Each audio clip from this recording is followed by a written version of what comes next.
ចង់ដឹងទេថានៅពេលមានភាពមិនប្រកបវិជ្ជានៃសង្គ្រាមនៅបន្តអូសបន្លាយបែបនេះ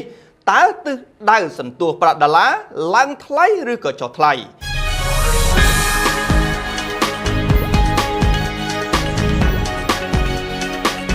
សូមជម្រាបសួរទស្សនិកជនជាទីមេត្រីថ្ងៃនេះខ្ញុំនឹងលើកយកប្រធានបទដ៏សំខាន់មួយដែលបងប្អូនប្រើប្រាស់ប្រចាំថ្ងៃនោះគឺប្រាក់ដុល្លារថាតើជាមួយនឹងភាពមិនច្បាស់លាស់នៃវិបត្តិសង្គ្រាមនេះនឹងធ្វើឲ្យរូបិយប័ណ្ណដុល្លារប្រែប្រួលយ៉ាងណាទៀតរូបិយប័ណ្ណលេខ1ប្រាក់ដុល្លារអាមេរិកបានធ្លាក់ចុះប៉ុន្មានសប្តាហ៍ជាប់ៗគ្នាក្រោយមានបទឈប់បាញ់រវាងសហរដ្ឋអាមេរិកនិងអ៊ីរ៉ង់រយៈពេល2សប្តាហ៍ចេញជាផ្លូវការកាលពីពេលកន្លងទៅនេះតែទោះបីយ៉ាងណាក៏ដោយនៅចុងសប្តាហ៍មុននេះភាពតានតឹងបានវិលត្រឡប់មកវិញហើយបន្ទាប់ពីអ៊ីរ៉ង់ប្រកាសបិទច្រកអូម៉ូសាជាថ្មី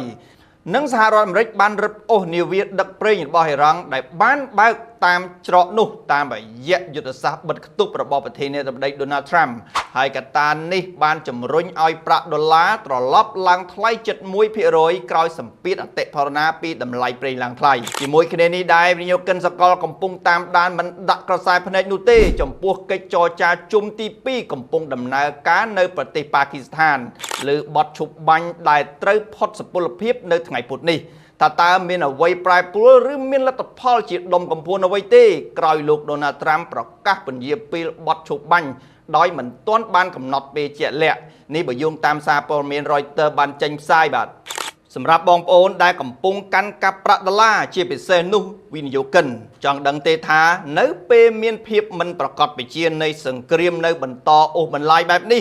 តើទិសដៅសន្ទុះប្រាក់ដុល្លារឡើងថ្លៃឬក៏ចុះថ្លៃ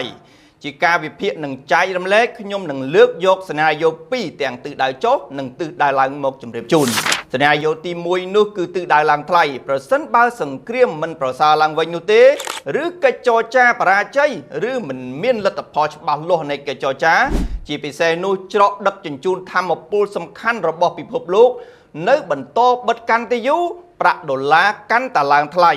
ព្រោះតម្រូវការប្រាក់ដុល្លារនឹងកើនឡើងខ្លាំងជាងមុនសម្រាប់ផាត់ទាត់តម្លៃប្រេងនិងការខាត់បងផ្សេងពីសង្គ្រាមនេះហើយអ្វីដែលរឹតតែធ្វើឲ្យប្រាក់ដុល្លារឡើងថ្លៃបន្ថែមទៀតនោះគឺការរក្សាអត្រាការប្រាក់ឲ្យនៅខ្ពស់នោះសេណារីយ៉ូទី2គឺទិសដៅចុះជារួមទិសដៅរបស់ធនាគារកណ្ដាលសហរដ្ឋអាមេរិកគឺចង់ទម្លាក់អត្រាការប្រាក់ដើម្បីជួយគាំទ្រកំណើនសេដ្ឋកិច្ចរបស់ខ្លួនតាមរយៈការបង្កើនការងារឲ្យបានច្រើននិងរក្សាលំនឹងអតិផរណាប៉ុន្តែកត្តាតម្លៃទំនិញឡើងថ្លៃលើសគោលដៅនេះហើយគឺជាឆ្អឹងតតឹងករបស់ធនាគារកណ្ដាលសហរដ្ឋអាមេរិកពន្យាពេលទម្លាក់អត្រាការប្រាក់ម្ដងហើយម្ដងទៀតទាំងដែលវិស័យការងារក្នុងប្រទេសរបស់ខ្លួនកំពុងចុះខ្សោយដូចនេះប្រសិនបើលែងមានសម្ពាធអតិផរណា